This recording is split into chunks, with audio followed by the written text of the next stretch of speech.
Hi, this is a Jaguar XF. We're gonna do all level display.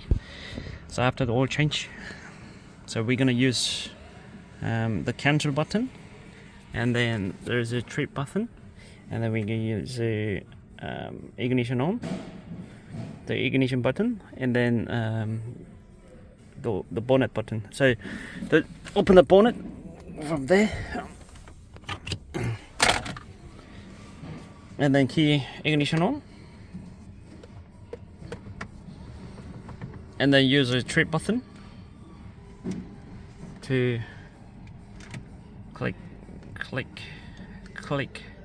until all levels disappear. If there is a not available, get look not available, see handbooks, then using a cancel button twice, double tap 1 and 2, and then it'll levels okay. Cool.